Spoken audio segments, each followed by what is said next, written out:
Alternate hypothesis क्या बनने वाला है स्टूडेंट्स? एच ए क्या बनेगा? P ग्रेटर देन या P लेस देन? ये जो मेजॉरिटी का वर्ड है यह आपको बता रहा है कि P ग्रेटर देन 0.5। 50% से ज़्यादा लोग, आप ये बताएं कि क्या 50% से ज़्यादा लोग क्रिसमस डे पे खोलते हैं? ये इसको रिजेक्ट करना है इस क्लेम को या फिर एक्सेप्ट करना है? ठीक है, ओके। पॉपुलेशन हो गई हमारे पास, स्टेप नंबर 1 हो गया। स्टेप 2 क्या है बच्चों? अल्फा कितना गिवन है? Alpha is equals to 0.05। Alpha do not divide, divide नहीं होगा, ठीक है। वन टेल टेस्ट पे काम करेंगे। स्टेप 3 मूव ऑन कर रही हूँ मैं।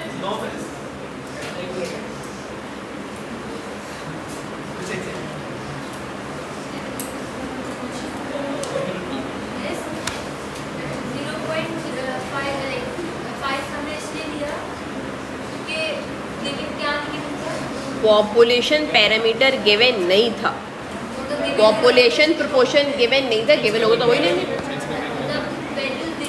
हाँ, या तो परसेंटेज की फॉर्म में गिवन होगी वैल्यू प्रोपोर्शन की, या फिर प्रोबेबिलिटी की फॉर्म में गिवन। ये सैंपल का डेटा है, प्रोपोर्शन के सैंपल का, ठीक है। ये अगर हाँ इसके बारे में कुछ पूछा जाता ना तो इसको वहाँ भी डालते, do the data provide sufficient evidence, इसको वहाँ डालते। वहाँ नहीं डाला हुआ ना, वहाँ कोई वैल्यू नहीं लिखी हुई, कोई पैरामीटर की बात नहीं की हुई, तो वो सैंपल का डेटा प्रीवियस वाला। क्लियर हुई बात? हाँ, एग्जैक्टली आ रहा होगा, ठीक है। Step 3 is draw the figure.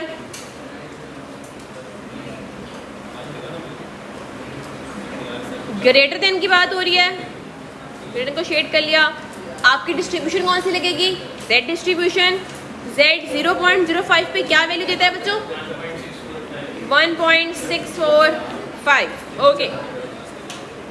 Step 4 is, formula क्या लगेगा?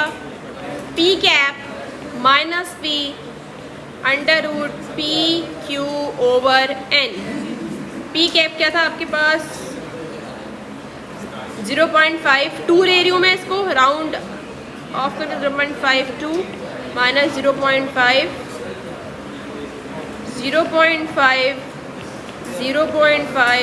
और एंड 7 क्या लिया हुआ है? 758 जी बच्चों, कैलकुलेट करके बताओ क्या आ रही है? 1.10। आपकी Z कैलकुलेटेड वैल्यू आ गई। अब आप इसको ग्राफ में चेक करो। 1.10 1.6 से पहले आता है। Z calculated is 1.10। इसका मतलब है do not reject H0। Now do your interpretation.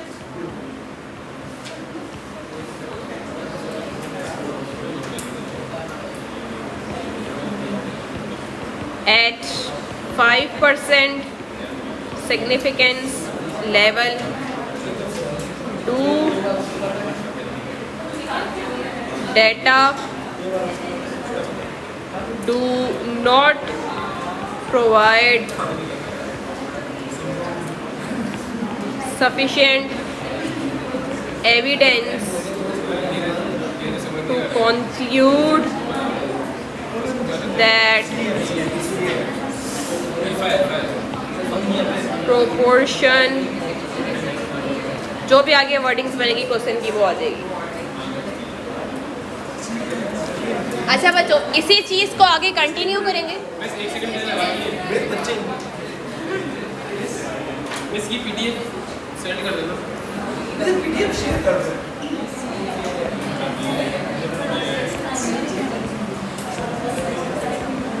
Additional question part B,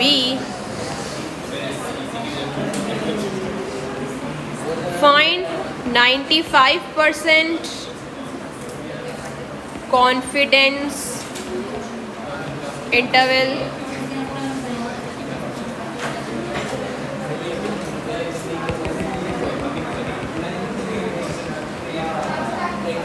Find 95% CI for proportion of individuals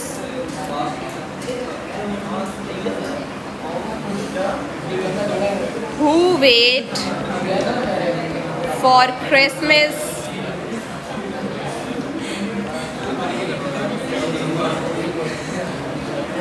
Day to open up their present। बच्चों देखो, इसी में मैं इसी डेटा को कैरी करेंगे और मैंने क्वेश्चन क्रिएट किया है फाइंड 95% कॉन्फिडेंस इंटरवल। इसका मतलब है कि प्रोपोर्शन का ही क्वेश्चन है, लेकिन CI निकालना है अब। ठीक है, अगर लेवल ऑफ सिग्निफिकेंस निकालने को कहा हुआ था तो हाइपोथेसिस टेस्टिंग का सवाल था। अगर CI बोल रहे हैं वो find 95% CI with the same information, क्या करेंगे? फॉर्मूला क्या था हमारे पास इसका? P cap minus Z alpha by 2 under root P cap Q cap over N less than P less than Q cap, sorry Q cap नहीं था, P cap था, P cap plus Z alpha by 2 under root P cap Q cap over N। यही था formula. ठीक, आपको P cap क्या given था जो आपने भी कैलकुलेट फाइंड किया था? 0.52 माइनस Z अल्फा बाई 2 की वैल्यू क्या आएगी?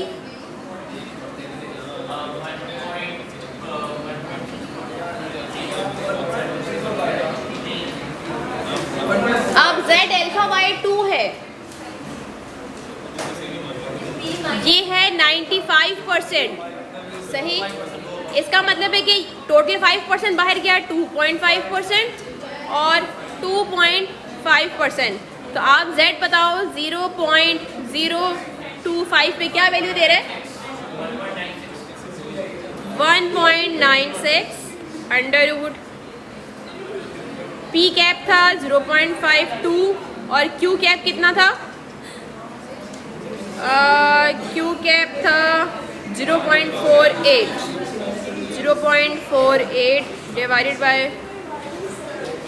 N कितने थे? 758।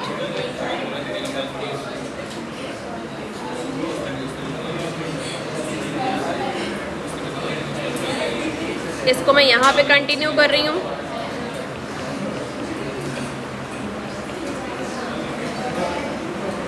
Zero point 0.48 divided by 758. Where tell me the value?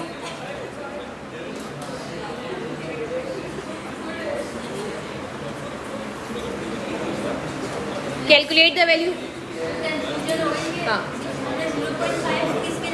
484 less than P less than 0.555। इसकी इंटरप्रिटेशन लिखेंगे।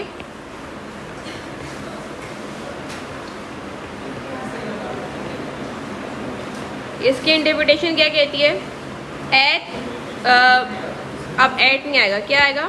We are 95% confident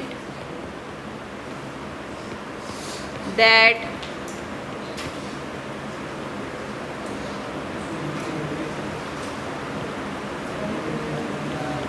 population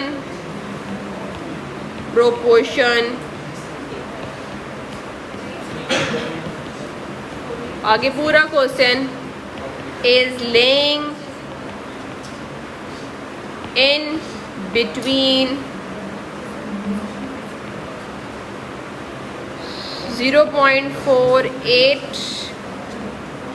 to 0.55। Okay students,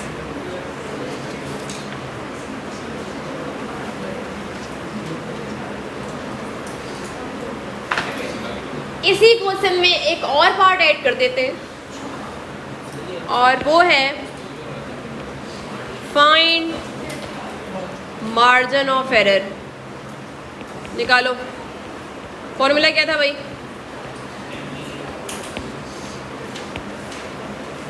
margin of error is equals to z alpha by 2 divide by, नहीं divide नहीं था, under root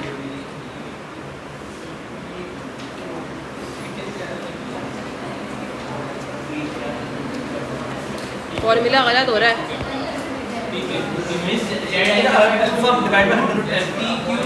under root n था ना, miss under root और आगे P था ना, सिग्मा p कैप सही है, p cap q cap over n, ठीक है। ये आपके पास फॉर्मूला आ गया मार्जिन ऑफ एरर का। Put the value get the answer. z अभी आपने निकाला था, क्या आया था?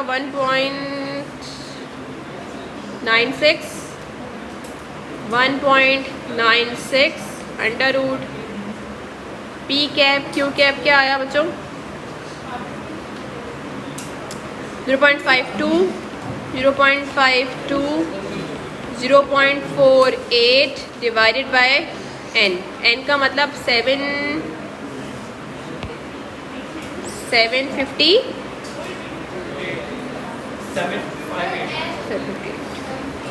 ठीक है। वैल्यू क्या आई है?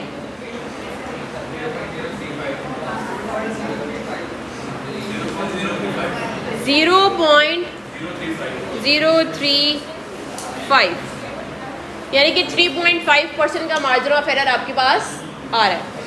अब इसी क्वेश्चन में एक और पार्ट ऐड कर देते हैं। पेपर में आपके पास एक ही क्वेश्चन के 4-5 पार्ट होंगे, लेकिन जनाब the margin of error found greater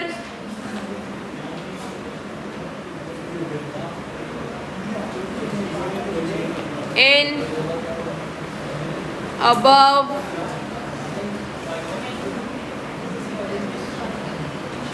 calculation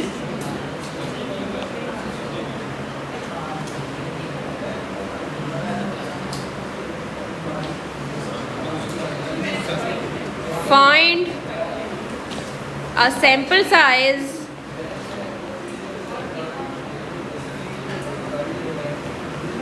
that the margin of error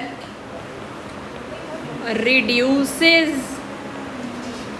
to 0.01 unit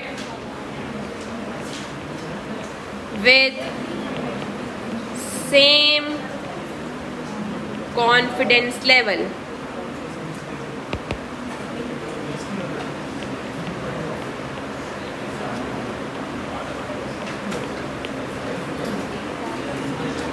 जी क्या कह रहे हैं क्वेश्चन में?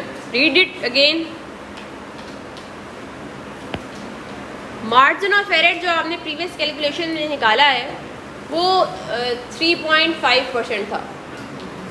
अब आप सैंपल साइज निकाल के दिखाएं कि मार्जिन ऑफ एरर रिड्यूस कितना हो जाए?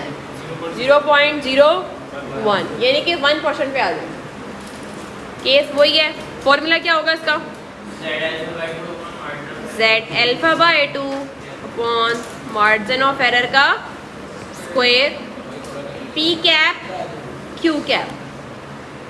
तो ये आपके पास आ गया 1.96 divided by margin of error कितना लेके आना है? 0.01 स्क्वायर p कैप और q cap 0.52 0.48। Calculate it and tell me the answer.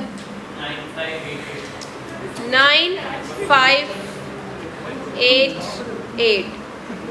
अब आप इंटरप्रिटेशन इसकी लिख देंगे। If sample size increases to 9585 subtract करके इतना हो जाएगा तो आपका margin of error reduces to 1%। ठीक है।